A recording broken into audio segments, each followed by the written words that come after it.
Hello, Tusoka. It's so nice to be back. Welcome all to another episode of Two Sisters of a Certain Age, Conversations with a Therapist and a Doctor.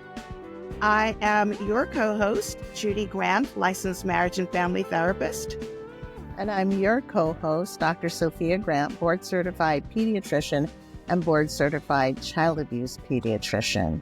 You know, we scheduled this talk a few weeks in advance, and we have our cousin on, Robinne Lee, and she lives in France, and we were going to talk about her expatriate life. Mm-hmm. But the vibe in Los Angeles is pretty heavy due to the fires and due to the fact that we have a significant amount of people that we know who have been affected. The thing about Robinne is that the house that she lived in for 9 years burned down. And so, you know, I know you have been straddling two worlds for the past week. And, you know, I feel like we have to talk about it because it's so heavy on our hearts. And, I just, you know, if we get to talking about expatriate life, that's fine. But I just want to, and I don't want to, you know, make you super sad, but I just want you to share your feelings about everything, Robinne, if you can. Yeah. I'd spent a good 21 years in Los Angeles, and the last 9 of them before moving to Europe, we were in the Palisades.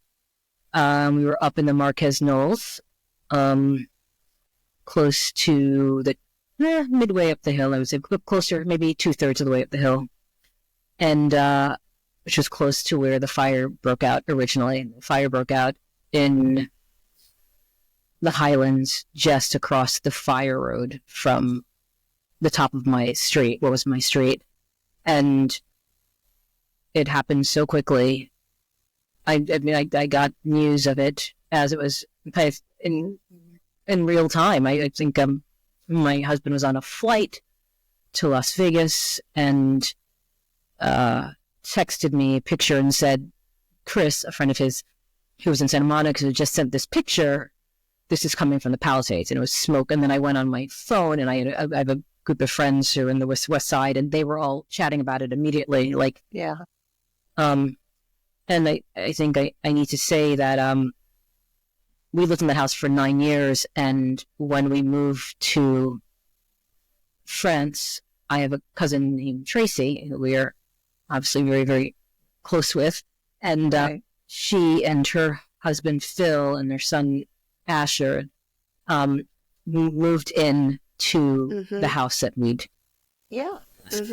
and so my first thought was not so much about the house, but Tracy and Phil and the dog, and making sure they were okay. And it was like, it was tricky. I think they're a 1-car family by choice, and they work for the environment. And because Phil works often vacation, but when he's at home in the States, I mean, when he's in LA, works at the house. So Tracy had taken the car to work, and she was rushing back to meet him so he could evacuate, and she was running into traffic on PCH, and I was calling him and wondering if I could send a friend there that might get to him quicker. And, you know, telling him because we'd done it before. I mean, we'd prepared for fires before, we'd evacuated before, living up there for 9 years. During fire season, we had bags packed, like whenever, you know, it'd be further along, it'd be somewhere closer to Brentwood in the 4 or 5, or in Malibu or Ventura, whatever. But once you start getting really bad smoky weather, and when I say fire season, I mean like September, October, the Santa Anas, or right. You know, November even, and you prepare. And so I knew where all my to-go things were, and I had a bag ready and waiting. Right. But this is their first time experiencing it like this, and this started so close. There was no time to prepare. I mean, right. And the winds were between like 80 and 100 miles per hour, I was hearing. Yes. And it was just whipping through. And it was the first time that it felt, even from Paris, France, watching what was happening, because I very quickly got a live feed from a local news station in Los Angeles, and I could see they were on my street. I saw it. I'm like, wait a second. That's like across the street. Across the street. I could see there's footage of the neighbor literally directly across the street packing up and moving it, and you could see trees burning in the background. And I thought, oh my God. Like it was unlike anything I've ever experienced. And Tracy got up there and scooped up Phil and the dog, and they were able to get out of the house, but they didn't have time to anything. Right. He grabbed a few things, and she didn't have time to even go back in the house and let me get a bunch of things. It was like just save your life. So I got the call. I was like, just let me know when you're in the car, because I could see the footage. And they called us. We're in the car, we're on our way down, and they were, panicked. It's like, there's so much traffic, the traffic at a standstill. It was terrifying. Right. Terrifying. So there's like 3 ways really to get into the Palisades for whatever, but it's along Sunset. So you're either going Sunset and you're taking it to Malibu and you're getting off CH, or you're taking Sunset right before you get to the Village if you're coming from the Marquez Knolls, and you go down to Mescal and onto the PCH, or you can take Sunset all the way towards Brentwood. So those are really the 3 ways. And the people coming from the Highlands are all coming down Palisades Drive and funneling into that Sunset to the PCH thing. So imagine all the people trying to evacuate at the same time, and there's just no way out.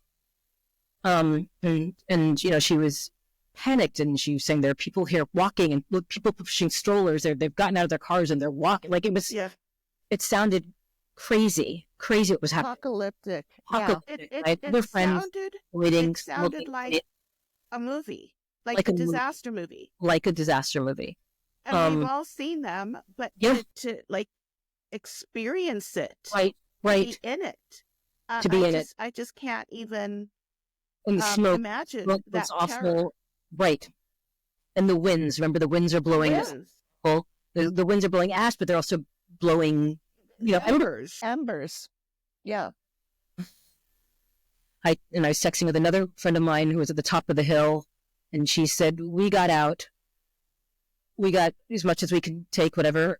And she said, but I think we might lose the house. And that was the first time I thought, like, oh my God, what do you mean? Like, I couldn't, she said, it's so close, Robin, it's so close. I think we might lose the house. And then I'm texting with my husband on the plane, and it's like, Ben, what do you think they might lose their house? And then it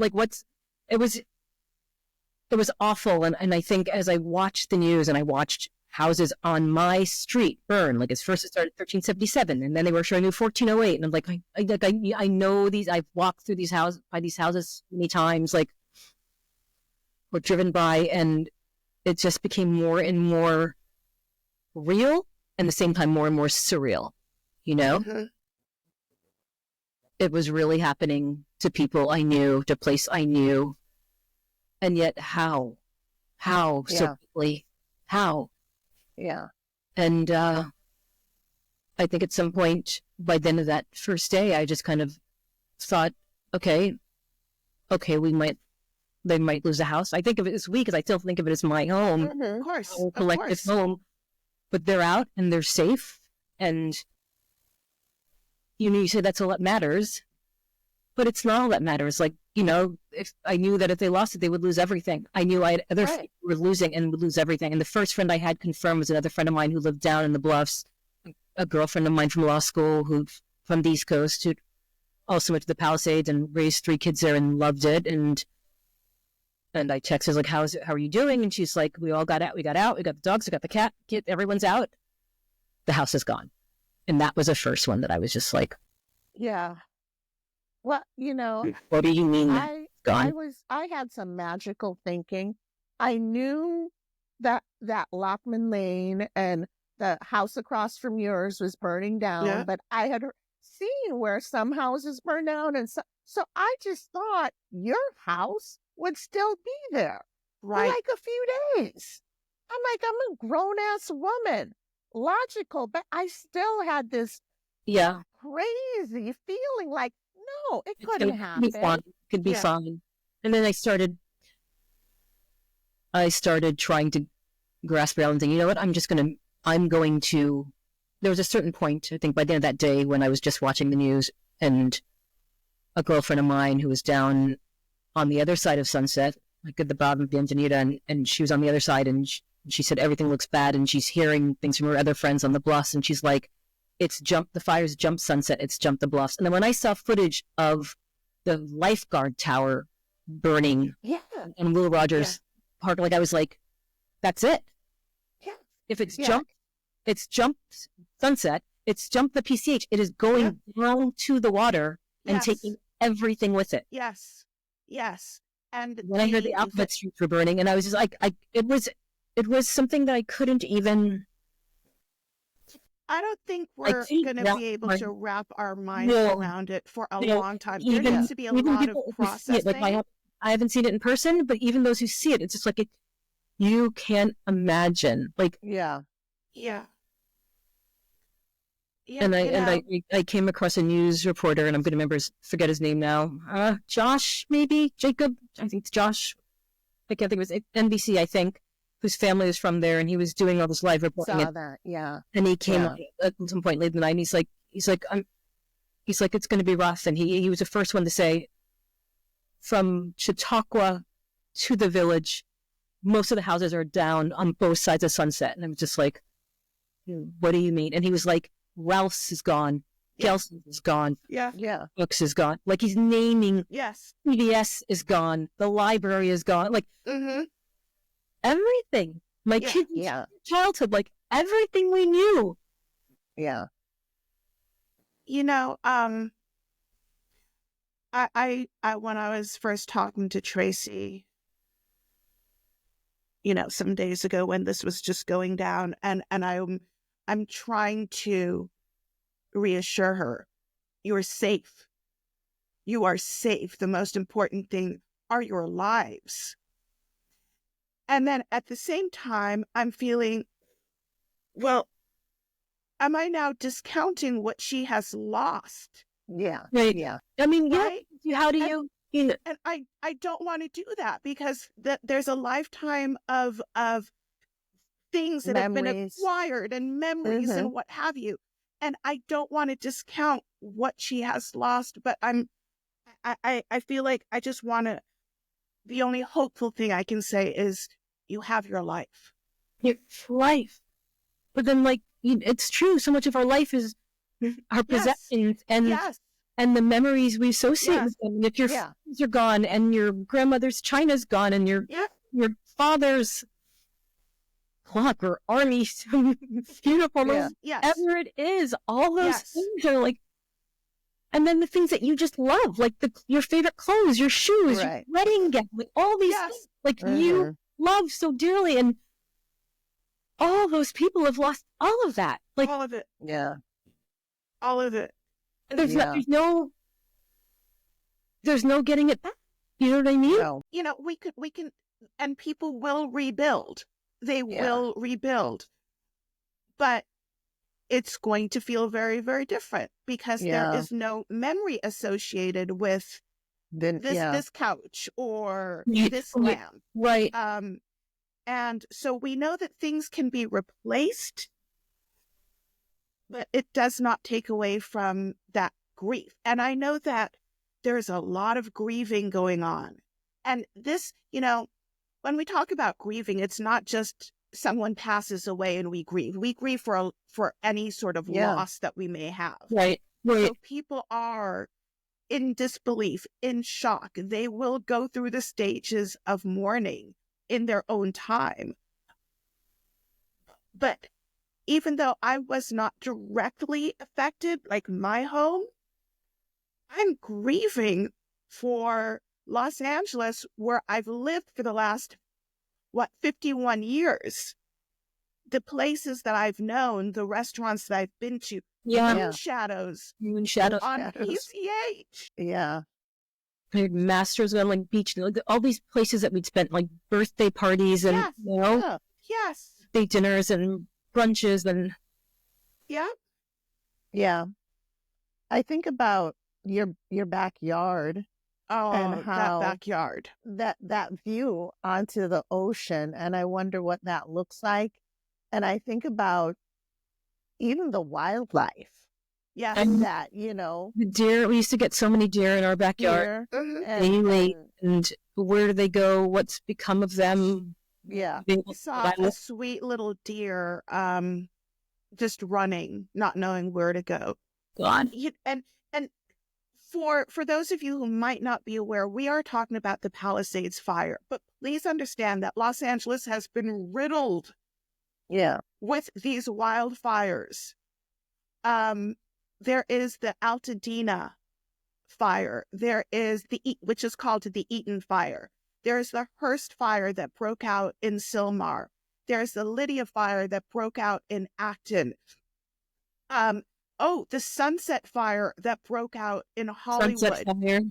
There was Hollywood a Hills, right? fire a few days ago in West Hills here in San Fernando Valley. I mean, it is all around us. So for a moment, you might think, oh, well, I'm not in the Palisades. That's awful. That's horrible, but I'm not in the Palisades. And the next morning you wake up and you're like, well, shit, it's now in my neighborhood. Right. And you what? And one of the things that is so disturbing is that there are people out there now purposefully setting fires. Completely setting They fires. jumped on the bandwagon. And we know that a few of these that I've just mentioned were the result of arson. Mhm. They don't know who quite yet, but I hope they find out, and those people need to be prosecuted because they're just wreaking additional havoc Right. on our lives. Right. yeah, Yeah. I think everyone is completely on edge, and the idea that it could happen to you. I mean, I feel like Mhm. at least for people now, it's like most people know what to do already, and have had their go bags ready. Like we had no preparation in the Palisades that first day, which doesn't really, Yeah. it doesn't necessarily comfort people to say like, well, at least I have time to get my favorite things. But you start choosing, which actually reminds me of this talking about being an expat. When we were planning to make this move, about a year out, when it was like, okay, this is really going to happen, and I started paring down things that I was not going to take to France. And it's like I had various piles, like this is to donate, this is garbage, this is in storage, this is going to France with me on the plane, this is going to France in the shipment 10 days later by another plane, this is going to France by boat, and so you're prioritizing like what's the most, and then what are the things I can get rid of. Judy, all our letters, by the way, from the 80s are in the storage space. Gosh, on that blue stationery that Yes. Judy ordered. Yes. Okay, this is a moment of levity. My sister went to the stationer that my father used, and she ordered stationery to the tune of $1,000. $1982, $1980? Yeah, and it was like, and then Thank Daddy you for humiliating me with Tusoka. You were young, but that damn blue stationery, and Daddy got the call, and it's like, what do we do? And Daddy's like, we have to pay the bill. Like, people were saying, well, why did you take the order from a young girl? And Daddy's like, we have to pay the bill. Yes. Oh my gosh. Yeah, know that. Thank you. Well, that's the story. Yeah. Yes. So I'm glad you kept it, Robin. I've got them. But for me, as I was going through all these things and thinking, what do I really not need? It was a grieving process. There were a lot of tears. I was like, I don't need this. I want this. And then revisiting photos, it's like, openly, this is your life. Like with everything, I'd read journal entries from fourth grade.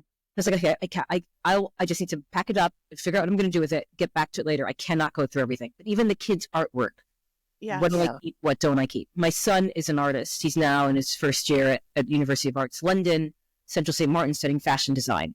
And there's always a thought, what if he's really successful and famous? He's a Picasso one day, and I'm throwing away all these early Picasso pieces. Like, at what point is it early Picasso? Right. Garbage scribbling. And as I'm going, through and choosing what to keep and what not to keep, I just had this idea, like, this in itself is a book. Maybe I will write this book someday about having to get rid of pare down your life to make such a big move and leave your home, and what that feeling is like and the grieving of it. And then in February of 2022, a few months before we left, the war broke out in the Ukraine, and I saw people leaving, overnight, grabbing. Yes. Yeah. They were lucky they could get the cat and the food and everything in a duffel bag. And I was like, I cannot believe I thought it would be interesting to read a story about what it takes to pack up your life in a year when people have to do it in an hour. But I do think there is something to be said when you have an hour or when you have 24 hours versus 6 months to a year to pare down life. Like, what's the most important things? And when you start, what's worth holding on to and what's not? And then I started thinking, like, well, I'm a writer, and maybe all my writings, all my papers and my journals might have value someday. But then I think, what if they don't? I don't even think my kids would care about these journals. Don't I just chuck them? Like, are my kids ever going to come back and read this? Like, mommy's little letters to Judy in the 80s? Like, does that mean anything to anybody ever other than me? Like, yeah. Some years ago, I think it may have been about 4 years ago, a fire broke out in Sylmar, and it jumped the freeway, and it was in Coronado Hills, and that's where I lived at the time. And my kids, I was asleep, and they came and they said, Mommy, there's a fire. What do you mean there's a fire? There's a fire. So I go to our backyard and I look and I see the flames, and it's like, at that point, it was so quick, we hadn't even gotten an alert. Right. But it's like, we got 10 minutes to get out of here. And that's kind of what I said to everybody. And Robin, in those moments, and my children, they weren't grown, but they were, of a decent age, where they were remembering for me. Right. Mommy, get that picture of Grandpa off the wall. Yep. Grab Grandma's punch bowl. Right. And so we had like a group effort in getting those things very quickly, and we were out. And it was driving through a tunnel of fire. And but I think about that time, and it was nighttime, and it was kind of scarier because it's dark. Yes. Yes. But of course. Daytime, like what happened this past week, people were at work. Yeah. Right. Kids are at school. So Tracy's son left to school that morning. Right. With his backpack. Like, yes. Yeah. That's it. And they did not have a team effort to do all of those things like I did in those 10 minutes. They didn't. And I think that made it harder. And because also now your family is scattered. Right. How am I going to get to my kids? How am I going to get to so-and-so or the dogs at the groomer? And now I need to gather everybody as quickly as I can. And that must have been just like, there must have been so much panic. I can't even imagine. Right. From everyone. We had a fire in our apartment building here in Paris this past August, the apartment above us. And it was in August when everyone goes on vacation in France. And so it's on each floor, and the people above us were on vacation. There's one other family that was here, and we'd just gotten back, and they'd come out like, do you smell smoke? I think we smell smoke. And they called the fire department, and I was like, I don't know, but we should probably start getting things just in case. Like, I wasn't sure. And then and they called the fire department, and then it was like, it was growing. And they're like, you've got to evacuate now. And so it really was 5 minutes, 10 minutes in between him saying it and the fire and me just being like, okay, I didn't even get all the journals and all the writing. It was like, birth certificate. We thought like some jewelry, like there no favorite purses or handbags or clothes or no, not even photos. Like I literally, it was just paperwork. Yeah. One of our former guests, Susan Carr, who was on the show, she talked about losing her son from an undiagnosed heart condition. And after Justin died, they started a foundation called Justin Carr Wants World Peace, and they live in Pasadena. And they made a gate, and the symbol for Justin is a butterfly, and they have Justin Carr Wants World Peace, and their house burned down to the ground, and that's the only thing that remained. Yeah, and I mean, the thing about Susan is she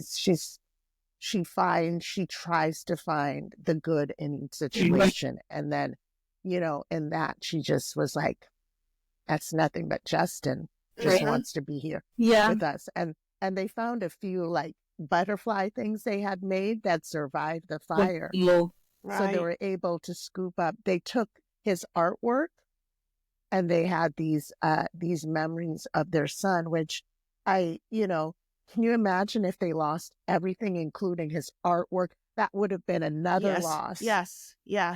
On top of it. So, so Susan and Daryl, they're without a home, but they have artwork for the son, and then they have the gate and a few memories of Justin. But, you know, I want to talk about the Altadena fire, because the Altadena is an area close to Pasadena where a lot of Black middle-class people live. By the way, I did not know this until these fires. Yeah. And so I have a friend whose family lost everything. And so you have a lot of people, a lot of Black people who've been living in Altadena, and maybe it was a first family home. It was like a sign of success. And you have these 80-year-old people living in these houses that they got years and years ago. And it's gone. It's gone. So, you know, what's interesting is I collect blankets and things to give to unhoused people. And I have the blankets, and I just never got around to it this year.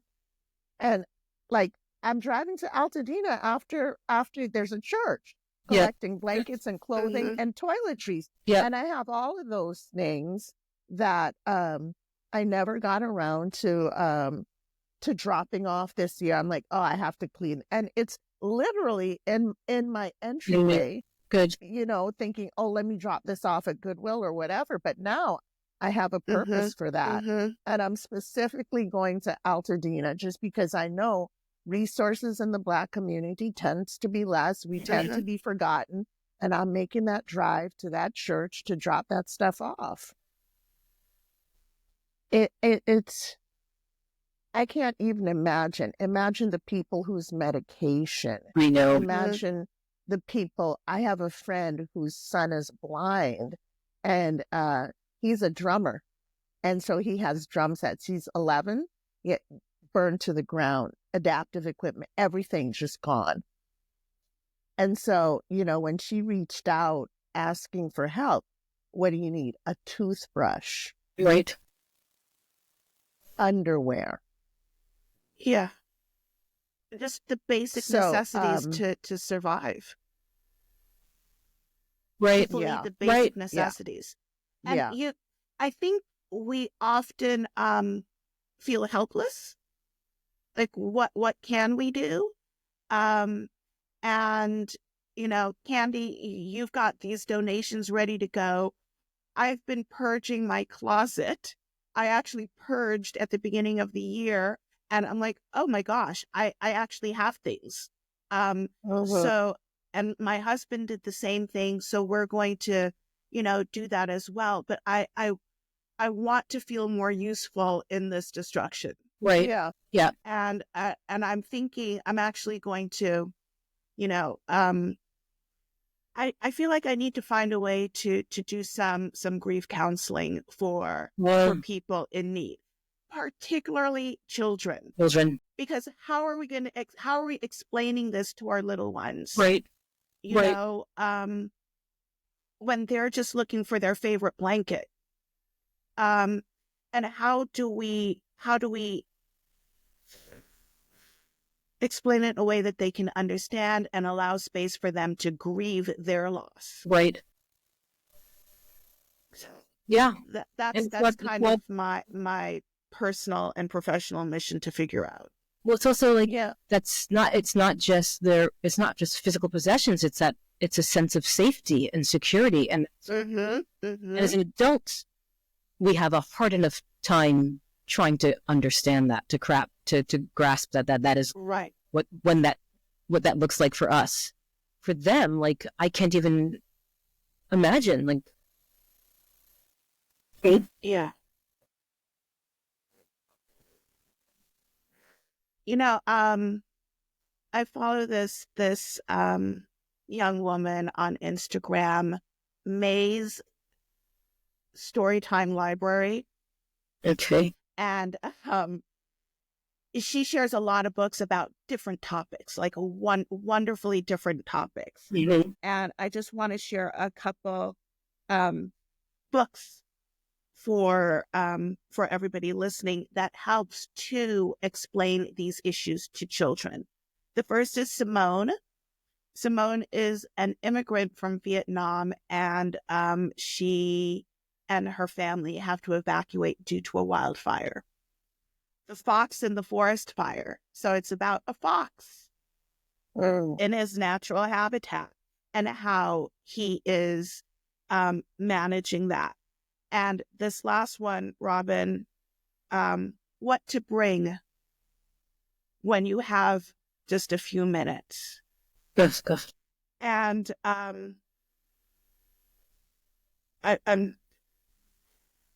we don't always have the words to share with our children. We don't know how to have these conversations, but maybe a book like one of these can help to start the conversation. And I can also think of these books as being proactive in the future. Let's read these books. Let's understand, what it's saying. So God forbid something happens. Our children already have an idea of what to bring, how to manage. And, I believe the book Simone uses a little bit of art therapy to help her process her loss. Great. Yeah. Because we need these resources. And I think a lot of people right now are like, insurance and donation centers and all of these wonderful things, but are they thinking about the kids in this way?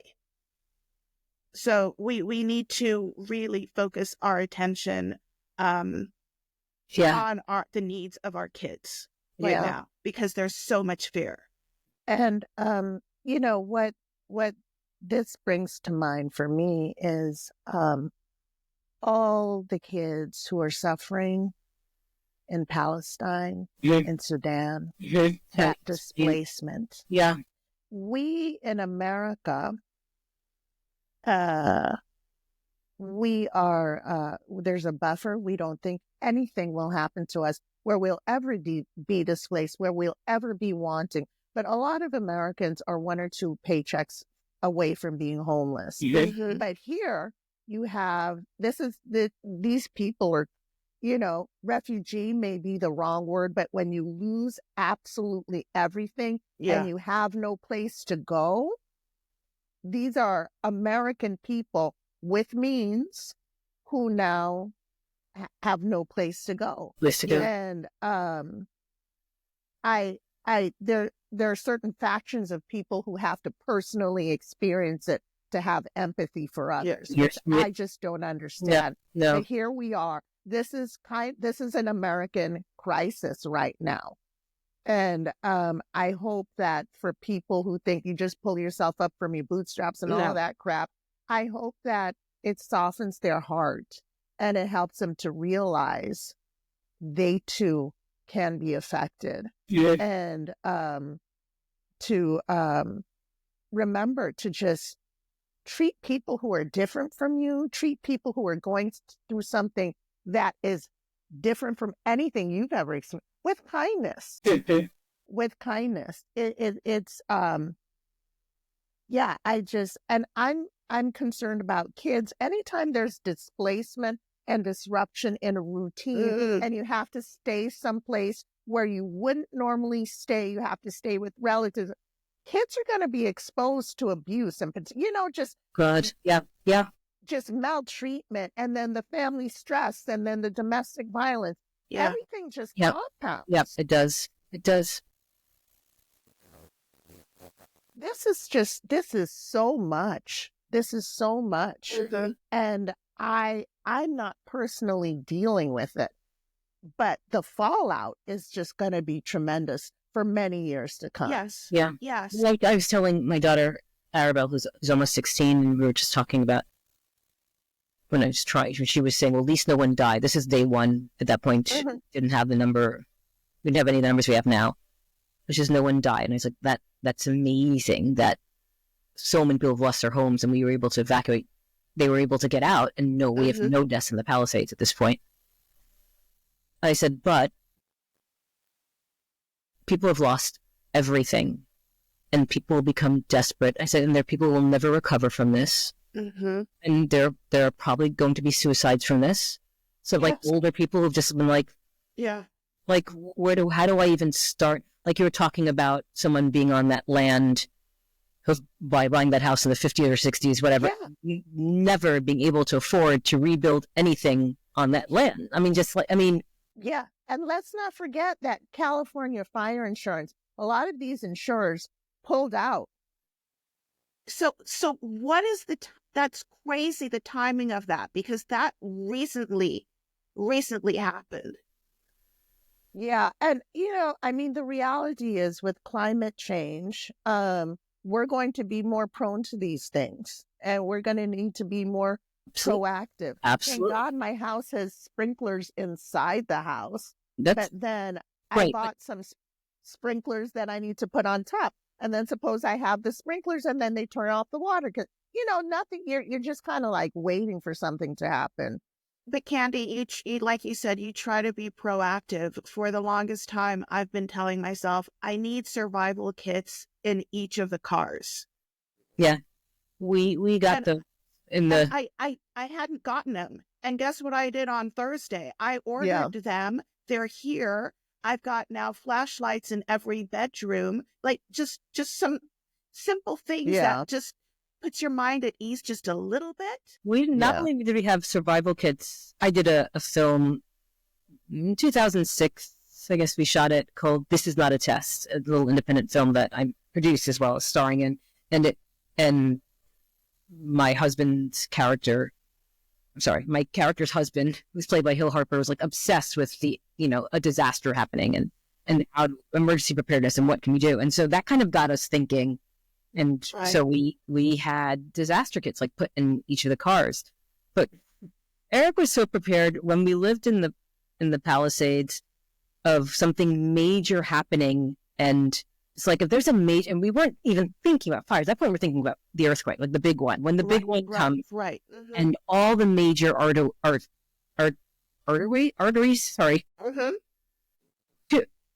to get out are closed. Like I said, it'll be PCH to the 10 or Sunset to Brentwood. Right. And those, like, how do we get out? Eric bought a boat, like an inflatable boat. It's what was he going to do with it? 6-person raft. And so we had it in the garage for years. I mean, until we moved. And he's like, worst comes to worst, we get in the boat, we paddle up to like Santa Barbara or wherever the town. Crazy. But Eric just going. A lot of people don't know that's my husband because he's a philosophy major from Yale, and he's very, he reads poetry, and he's quite a lovely guy. But he's also spent 5 years. I concur. Yes, he also spent 5 years in the U.S. Army and went to officer candidate school and was lieutenant. And so his emergency preparedness is like right. And he also, in January of 2020, early January 2020, a delivery came to our house of these things I'd never seen before, and they were called N95 masks. And I was like, what is this? And he said, you know that thing happening in China? It might come here. I was like, okay, you're crazy. Why would we need something like, he's like, I'm just with lieutenant. I just like to prepare. And he's not crazy like conspiracy theory. Like, right. Yeah. But he was like, it's a virus and there's no. He thinks many steps ahead. Yeah. Yeah. Remember when I told you I didn't know he was in the military? He's too good looking to have been in the military. Didn't you see Top Gun? You always have good gentlemen. A movie. I didn't think it was real. Yeah. So he's thinking ahead, and so he had these plans of what we're going to do, how we're going to get out. I have another friend, one of my best friends from high school, her sister's husband.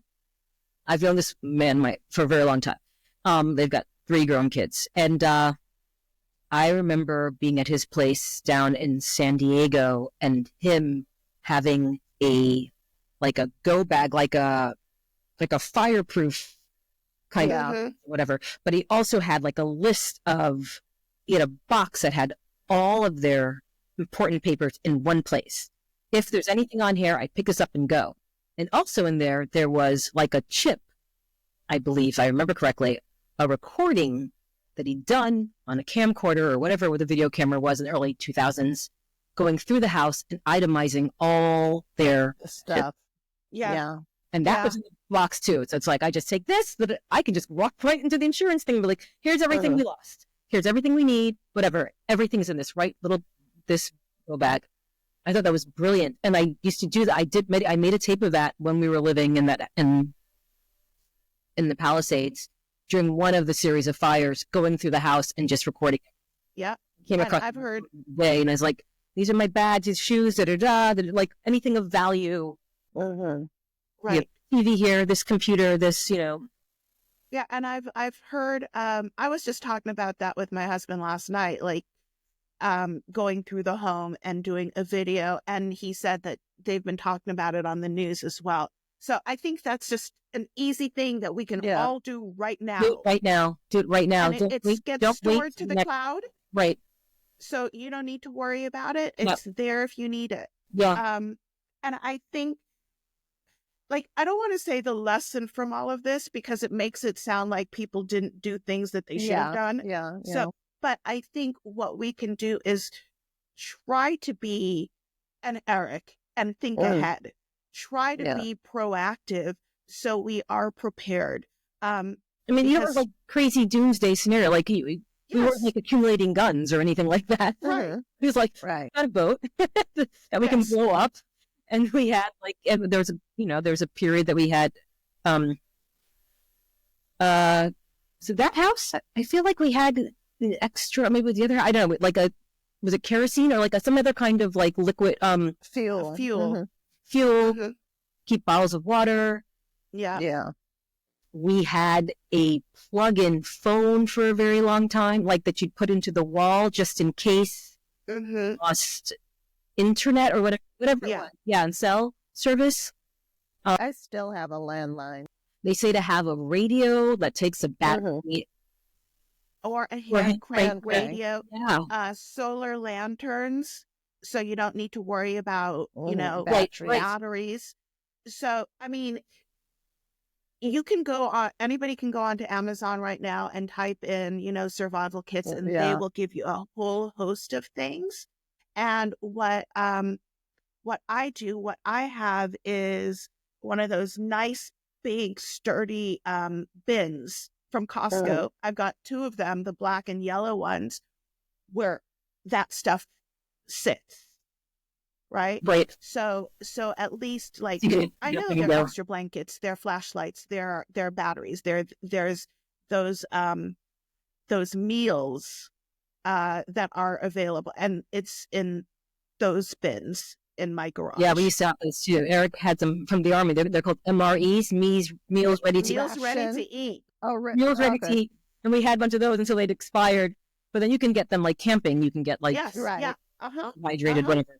At camp, REI or is REI still around? REI is still around, but you can just go to Costco. It's or I think Costco has a huge bin of meals ready to eat. Right. Really? Okay. Yeah, I heard about this in the last couple of months that they have those. Or again, Amazon has everything.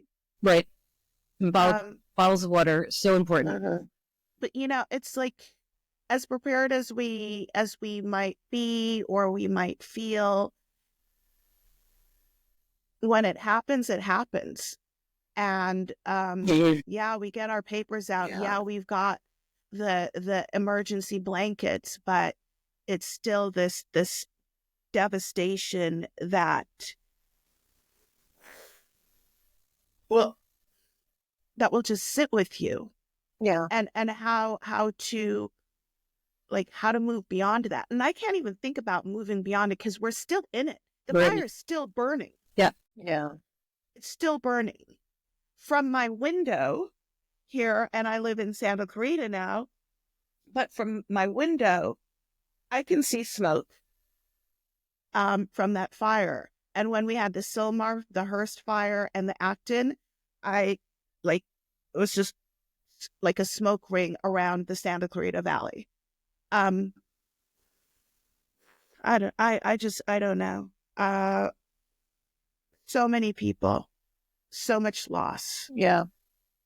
I don't know anybody that doesn't know someone that's been impacted. Yeah. Yeah. A former guest, Suzanne Gilbert Lenz, her brother's house burned down in the Palisades also. So, yeah, it's a lot. It's a lot. We never got to talk about expatriate life. It's wonderful. But I felt, we can bring Robinne back again. Bring me back, and but I think it was important for us to kind of process this. And typically we have an order that we publish these episodes, but this is going to be the next one that we publish.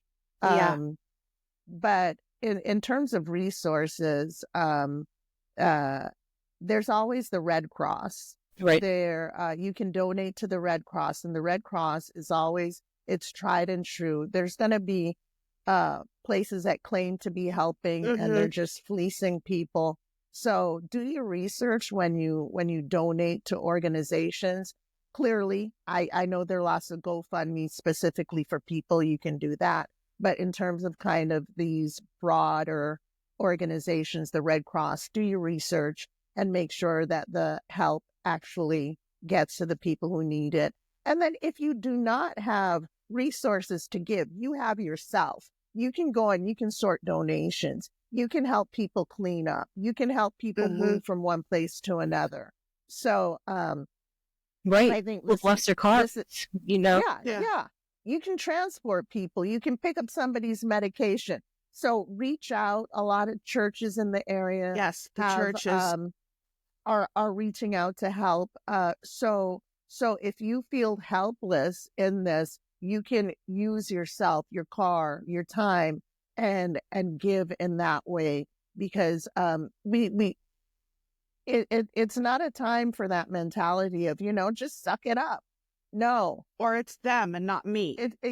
Yeah. It's all of us. It's all of us. Yeah. So, this is really time to be generous with your time and with your resources, and forego that, Starbucks for a week or whatever, and donate. Because there are many people hurting, many people. Well, thank you, Rob, for coming on today. It's not what we intended to talk about, but I'm still glad that you were able to join us to honestly help me process. Yeah. For you to share your experience being in that home for 9 years, and just your experience in the Palisades. Palisades, for anybody that doesn't know, beautiful area. You drive down through the village, and the boutiques and the live music and the restaurants and the outdoor seating, and it's just like so sweet and so quaint. Yeah. It's where anybody would want to raise their children. Yeah. Yeah. And every time I went to your house, I'm like, why don't I live here? This view, I want the ocean. Yes. Yeah. It's a view, it's the ocean, but also like I'm from the East Coast, and to me, the Palisades are the only part of Los Angeles that felt a little bit like Connecticut. Like it felt like Greenwich or Westport, like that downtown area of those. Right. Even the architecture, like in the village, you know, these like white clapboard houses, and it just felt a little like home. Yeah. And it really became our home. We'll forever have those memories, visiting you when it was your home, visiting Tracy and her family in that same home. And memories are a powerful thing. And I encourage people to create those memories, because those memories help you through the hardest of times. So I'm thinking back to, was it your Mad Men party? Oh my gosh, yes. Yeah. Thinking back to recently when Aunt Rosie was visiting, when Aunt Tatty was visiting, and just gathering in that space together. You know what? Some Tusoka trivia. If you look at our picture, there's a little picture of Tusoka, that was taken in Robin's backyard. Yes, it was. By another cousin. Yes, it was. Yes. Yeah. So let's hold on to those memories. Let's rally together. We are stronger when we are together. Exactly. Thank you for being here. All the way from Paris, France. We love you so much. Love you. Yeah. Sending my love. All right. Babe. So thank you for joining us on another episode of Two Sisters of a Certain Age. So glad that you could join us today. Though the topic was a very sad one, we're still happy to have you be a part of this conversation. Candy, where can people find us? Instagram at Tusoka Podcast. Our email is tusokapodcast@gmail.com. And we're also on YouTube as Tusoka. So we're everywhere. And hey, Rob, where can people reach you? Goodness. By the way, I've recently joined that Robin's an author. I an actress. No, because they can reach me. I think I'm on Blue Sky now, and I'm on Threads. It's Blue Sky. What is that? Oh my goodness, Blue Sky is it's a hip new place where you can meet up. I don't want to use I use it like I used to use Twitter for my news and information, etc. Oh, Blue Sky. And I use Threads like I used to use Twitter for the gossiping and just more emotional connections.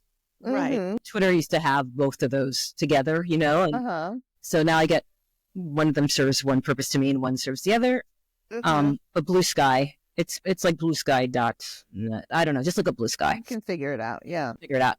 So on both of those, as at Robinne Lee. It's ROBINEELEE. And what about your Instagram? It's at Robinne Lee. ROBINEELEE. Sorry, I'm on that too. Forgot about that. Yeah. All right. Thank you so much. We will see you on another episode of Tusoka. No Longer Network.